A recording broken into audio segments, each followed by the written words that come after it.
Margaret was 52 years old, with a gait that seemed to carry decades of silence and sacrifice. For 27 years, she had raised her son Daniel alone, after her husband disappeared from their lives without a backward glance.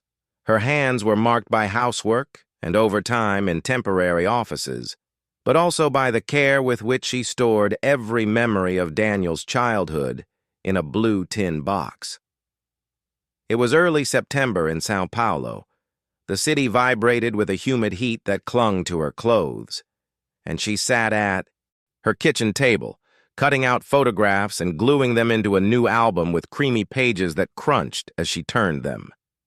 This was her way of symbolizing everything she had experienced: Daniel's scraped knees, the improvised snacks on days when money was tight, his law school graduation gown. In each image, Margaret saw the price of her sacrifice and, at the same time, proof that her son had grown up whole, with solid values. That album would be a wedding gift, a silent offering to the love that sustained them for almost 3 decades. On the eve of the big day, Margaret appeared in the room where the floral arrangements were being finalized. She carried the album, carefully wrapped in brown paper and a ribbon of string, as if it were a humble treasure. She wanted to give it to the couple in the hope that they would value it as a symbol of their union. But Jessica, Daniel's girlfriend, greeted her with a smile that never reached her eyes. She leaned slightly toward her and, in a low voice, told her that starting tomorrow, things will change. You've already played your part. It was a sharp blow, disguised as courtesy. Margaret felt the air thicken, as if the smell of freshly cut flowers had turned metallic. Her heart sank as she realized that this woman didn't see her as a mother, nor as a support, but as a hindrance in the new life that was about to begin. As she walked home, clutching the package she no longer wanted to deliver, she realized that perhaps the most dignified thing to do was not to show up at the ceremony. The wedding day dawned with a clear, almost mocking sky and a strange silence in Margaret's house. She was used to making strong coffee for Daniel, hearing his quick footsteps down the aisle, and seeing him leave his shoes at the entrance. But that morning there was only a heavy emptiness, and the album, still wrapped, on the table. Margaret poured herself a cup and held it with both hands, as if it were an anchor. She didn't dress for the occasion, didn't look for a taxi, or check the schedule. She decided not to be there, not out of spite, but because she sensed her presence would be used as a weapon against her own son. She sat, watching the sun filter through the window and fall directly onto the sealed pages of the album, as if the universe insisted on illuminating the memory Jessica had scorned. Meanwhile, at the ceremony venue, Daniel greeted the guests with a mixture of nerves and a formal smile. Jessica, radiant in her white dress, moved with the confidence of someone who thought she had everything figured out. It was then that Mark, Daniel's childhood friend, appeared with an envelope in his hand and a distraught expression. He took him aside and handed him the photos he had saved as evidence. Images of Jessica entering and leaving her boss's apartment late at night, documents with signatures that suspiciously matched the attachments to the prenuptial agreement. Daniel felt a chill run down his stomach, as if the impeccable suit he was wearing had transformed into a foreign disguise. The truth hit him head-on, right on the day that was supposed to mark the beginning of a new life. Daniel closed his eyes for a few seconds, trying to sort through the puzzle pieces that suddenly no longer fit.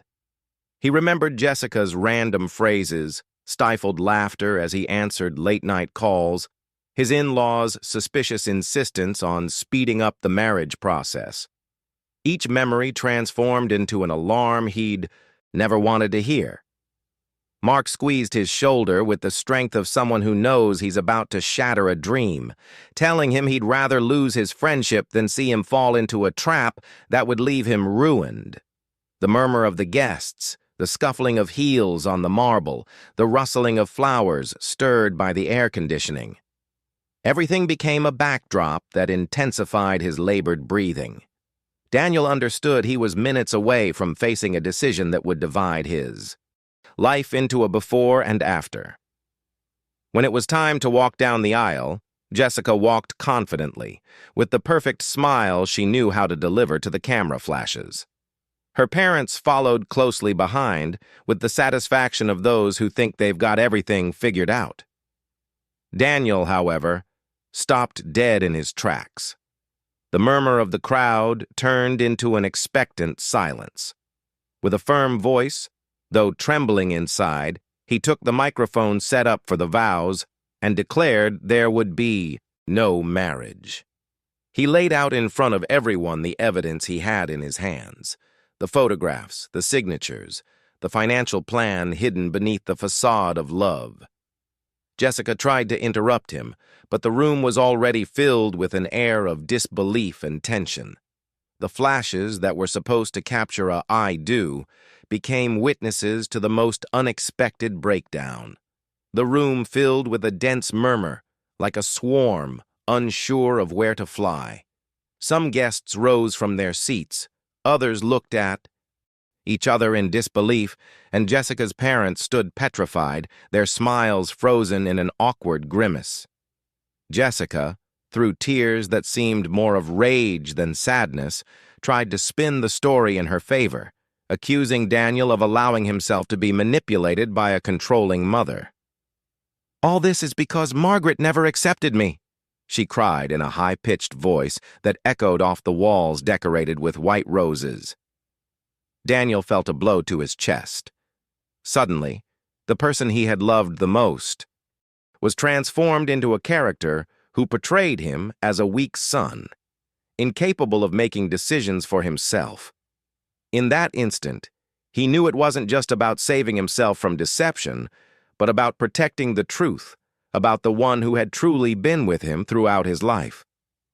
Margaret, from her home, received the first call from Linda, her trusted friend. "They're saying you planned all this," she said in a worried tone. It was as if Linda's voice came from another planet. Margaret stood, phone in hand, the album still untouched on the table. She felt a pain distinct from abandonment or loneliness. It was the wound of being blamed for loving too much. The same sacrifice of decades, the sleepless nights and missed meals to pay for books, were now twisted against her, turned into weapons of defamation. And here, let me pause. If you're following this story up to this point, tell us from where in the world you're reading it. It's incredible how such personal stories can resonate in distant, unknown corners. The following days were a digital storm. Comments on social media appeared calling Margaret the jealous witch, the controlling mother-in-law, the one to blame for the failure. Jessica and her family fueled this narrative, sharing edited photos and out-of-context messages that portrayed Daniel as a victim of maternal manipulation. Margaret could barely open her phone without the screen filling with insults. The album was still there, on the table, silent proof that her only intention had been to celebrate her son's life. This war of narratives was crueler than any abandonment, because it wasn't just about losing a place in the family, but about seeing the essence of what she had worked so hard to build tainted. That's when Linda appeared at her door with a folder under her arm and a determined look in her eyes. She worked at a law firm and knew how to spot legal traps disguised as elegant contracts. "I found things they won't be able to hide for long," she said as she unfolded documents with red ink, records of unpaid debts, and an abusive prenup that protected all the interests of Jessica and her family. Margaret felt a chill. The missing piece to dismantle the farce was right in front of her. For the first time in weeks, she took a deep breath, certain that she still had a way to defend herself. Her pain wouldn't be buried under rumors. There was a way to turn it into a tangible truth. Margaret spent entire nights reviewing the documents Linda had obtained for her. Each page was like opening a window into a dark room filled with ill-kept secrets, hidden loans, defaulted mortgages, contracts that seemed more like traps than agreements. She discovered that the marriage was nothing more than a financial lifeline for Jessica's parents, who had been navigating bottomless debt for years. This revelation shook her with a mixture of indignation and relief. Indignation because her son had been so nearly used as a bargaining chip. Relief because finally, she had tangible evidence proving that she hadn't been the instigator of the disaster, but the only one who had been seeing the truth from another angle. Meanwhile, Daniel struggled with the emptiness left by such an intimate betrayal. His days became routine, almost automatic. He woke up late, barely ate a bite, and spent hours sitting at his desk, his law books open, but without reading a single line. Margaret watched him from the doorway, not daring to invade his space. It was a pain they shared in silence. She for having been unfairly singled out. He for having lost not only a relationship, but also the image of the love he had believed unbreakable. Linda insisted that action had to be taken, that justice needed to be visible, and Margaret understood that this was the moment to turn tears into action. With the help of a financial investigator recommended by Linda, Margaret began to piece together the puzzle of Jessica's family history. The man, wearing a cheap suit and a precise gaze, traced hidden transfers, discovered accounts held in the names of third parties, and revealed shady connections between Jessica's father's business dealings and virtual shell companies. Each discovery was like driving another nail into the coffin of a carefully crafted lie. Margaret kept everything in a thick, black-covered folder, and every time she closed it, she felt she was also healing a bit of the wound the defamation had left open. It was painful to relive the scorn she'd received, but also liberating to know she wasn't crazy or paranoid. The deception existed, and now she had proof to shout it out to the world. Tensions reached their peak when Jessica's parents, advised by a lawyer, threatened to sue her for defamation. The mere fact of receiving that legal notification made her tremble. It was as if they wanted to crush her not only emotionally but also legally in the arena Daniel had studied to defend others. It was then that he, his eyes still tired from sleepless nights, said to her, "Mom, it's time to fight, not for me, but for you." Margaret understood that she could not back down any further. With Linda by her side and the investigator providing solid evidence, she prepared to take a step she had never imagined, publicly confront the family that had tried to erase her from the emotional and social map. The opportunity arose during a meeting called to set the record straight, in a hotel room rented by Jessica's parents. The air was thick with expensive perfume, trying to mask the stench of lies. Margaret arrived with the black folder in her arms, like someone carrying a shield. In front of everyone, including some guests who had attended the failed wedding, she unfolded the documents, bank statements, debt notifications, falsified contracts. Each page that fell on the table sounded like a hammer blow, shattering the perfect image of the Hayes family. Jessica tried to feign surprise, but the trembling in her hands betrayed her. The parents, pale, could only stare at the papers as if they were an unknown language that left them exposed. An awkward silence sealed the moment, broken only by the clicks of a few phones recording the scene. Margaret spoke calmly, without shouting or insults. She explained how they had tried to use her son as a financial lifeline, how they had woven a facade of love to hide a web of financial ruin. She needed no more. The evidence spoke for itself. In that instant, the narrative that painted her as a villain shattered. And if this part of the story has you reeling, don't forget to leave your support, share this story, and comment on what you think about what happened. Within days, rumors began to swirl against Jessica and her family. Those who had previously pointed to her as a victim began to wonder aloud why there was so much evidence against her. a local journalist, contacted by Linda, became interested in the story and requested access to the documentation. Margaret hesitated for a moment, fearing further exposure, but understood that the truth had to be revealed, despite her own pain. She handed over everything she had: the financial records, the abusive contracts, the photos. The journalist promised discretion, although deep down they both knew that what was about to be published would be devastating.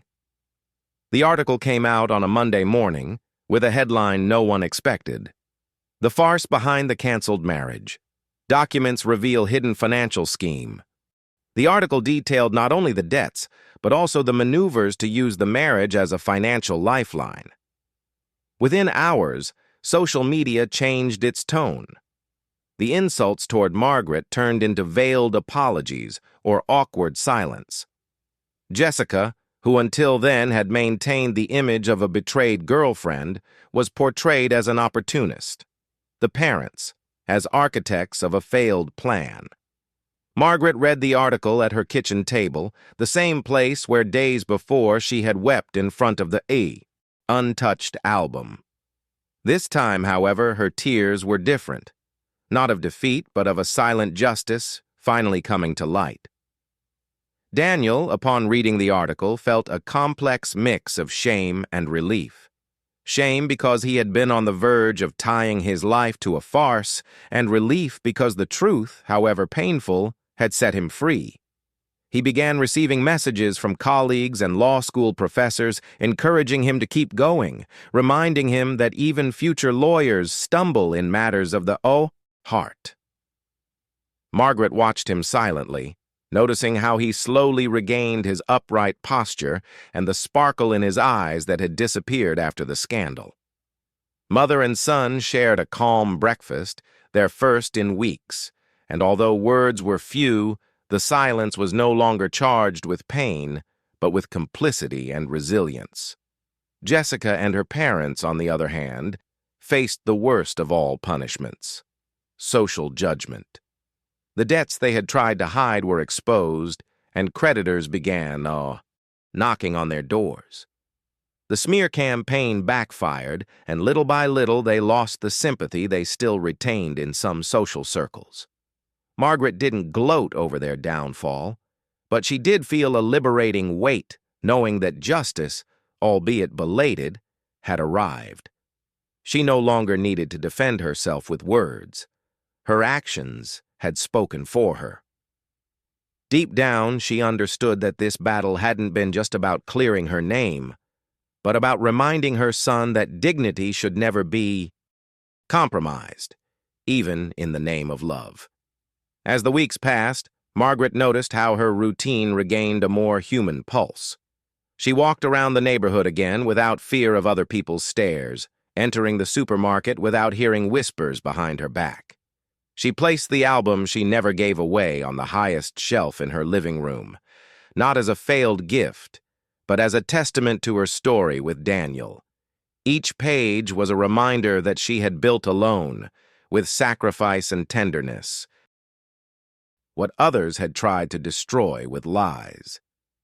For the first time in a long time, she allowed herself to read a book for pleasure and take a nap without guilt. Small gestures that tasted like a personal victory. Daniel, for his part, found in that experience a new driving force for his career. He enrolled in a free legal aid program, convinced he wanted to defend those like his mother who were silenced by unfair narratives. He had experienced firsthand what it meant to be the victim of a campaign, of manipulation and defamation. Margaret watched him leave each morning with his briefcase, his gait firmer, and thought that all his sacrifice had been worth it. The wound of deception hadn't completely disappeared, but the future opened up with a different glow, as if the pain had been transformed into unexpected fuel. The journalist contacted Margaret again weeks later, not to ask for more information, but to thank her. The article had had national repercussions, and several people had come forward to report similar situations in which marriages were used as secret businesses. Margaret was surprised to unwittingly become a kind of symbol of silent resistance. She never sought the limelight or recognition, but she understood that her decision to speak out and show evidence had empowered others. That realization made her smile, but also humbled her. She knew well the price she had paid in solitude before reaching that point. On a serene Sunday afternoon, Linda visited her with a bottle of wine and 2 glasses. They toasted in the kitchen, next to the album still on the shelf, while talking about everything that had happened. With nervous laughter, Margaret thanked her friend for her support, remembering that without her, she might never have had the courage to confront the Hayes family. Linda, with a warm look, replied that she had only reminded her of who she really was, a woman who had not only survived abandonment and sacrifice, but had also had the strength to get back up when they tried to knock her down. And if you've made it this far in the story, don't forget to leave your support and share it with someone who needs to hear that the truth, sooner or later, always finds a way. Over time, Margaret and Daniel built a new normal. The emotional scars were still there, but they no longer hurt to the touch. They were reminders of a battle fought with dignity. Margaret resumed small pleasures she had forgotten, such as growing herbs in pots by the window or baking homemade bread on Sundays. Daniel, strengthened by everything he had experienced, began to gain confidence in university courts and then in real cases, defending people who, like him and his mother, had been victims of abuse disguised as formality. For Margaret, each of those victories was also hers, because she knew the seed of that justice had been planted in the silent nights of sacrifice and unconditional love. Although some distant relatives still viewed her with reservations, Margaret decided not to waste her energy trying to convince anyone else. She understood that true validation comes not from outside opinions, but from the inner certainty of having acted truthfully. In the neighborhood, smiles returned, and little by little, old neighbors returned to knock on her door with recipes or simply for coffee. The loneliness she had felt for years as a curse was now transformed into chosen company. Margaret discovered that life after the storm was not an empty landscape, but fertile ground where something new could grow. On the last page of the album, Margaret decided to add a handwritten note, many days after everything had happened. She wrote, "This journey wasn't perfect, but it was real. And what's real always endures." Then she closed the album and left it on the mantelpiece, not as a pending item, but as a finished piece of her own story. She looked around the room and realized she no longer expected anyone to acknowledge her sacrifices. The Kawisad. Most important recognition came when she saw her son standing tall again, strong and honest, walking forward with renewed conviction. Daniel, seeing her that peaceful afternoon, gave her a long hug, without needing words. Between them there was a complicity that no slander could destroy. Margaret understood that although Jessica and her family's schemes had tried to take everything away from them, the only thing they couldn't break was the bond that truly mattered, that of mother and son. And, in that discovery, she found peace. It wasn't the culmination she had imagined for the years of sacrifice, but it was the dignified closure she deserved. Because, in the end, the truth had come out, and with it the certainty that it had been worth resisting.